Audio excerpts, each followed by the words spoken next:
வணக்கம் பானு. நாம் தற்பொழுது அண்ணா சாலை பகுதியிலிருந்து இருக்கிறோம். அதாவது அதிகாலையிலிருந்தே சென்னையில் கனமழையானது பெய்து வருகிறது. அதேபோல் ஒரு சில மணி நேரங்களுக்கு பிறகு மழையானது ஓய்வு எடுத்தது.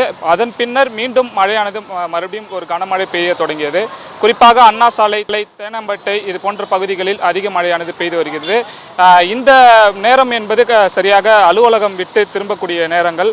பொதுமக்கள் அனைவரும் மழையில் நனைந்தவாறு அவர்கள் இல்லத்திற்கு திரும்புகின்றனர்.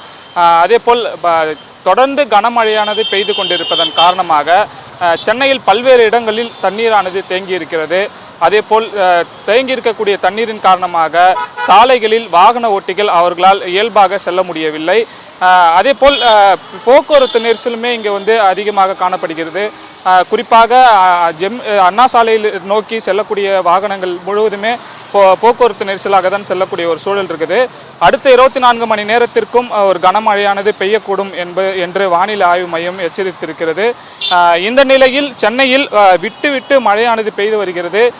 தற்பொழுது ஒளிப்பதிவாளர் சந்தோஷ் காண்பிக்கக்கூடிய காட்சிகளை பார்த்தாலே தெரியும். மக்கள் மழையானது சற்று நிற்கக்கூடிய நேரத்தில் மீண்டும் மழை பெய்ய தொடங்கியது. அதில் ஓரமாக நின்று கொண்டு பொதுமக்கள் அனைவரும் அவர்கள் இல்லத்திற்கு செல்கிறார்கள்.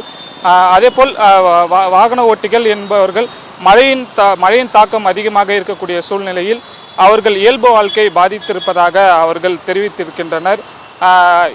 இந்த நிலையில் தற்பொழுது அண்ணா சாலை நிலவரப்படி தற்பொழுது மழையானது நின்று இருக்கிறது.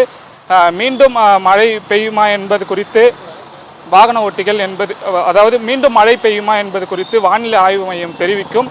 ஆனால் தற்பொழுது செய்தியாளர்களை சந்தித்த பாலச்சந்திரன் கூறியதாவது அடுத்து வரும் நாட்களுக்கு மழை இருக்கும் என்று தெரிவித்திருந்தனர். பானு,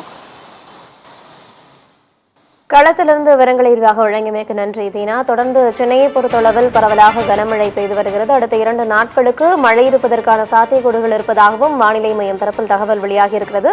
தற்போது சென்னை அண்ணா சாலையின் கள நிலவரங்களை விரிவாக வழங்கியமைக்கு நன்றி தீனா.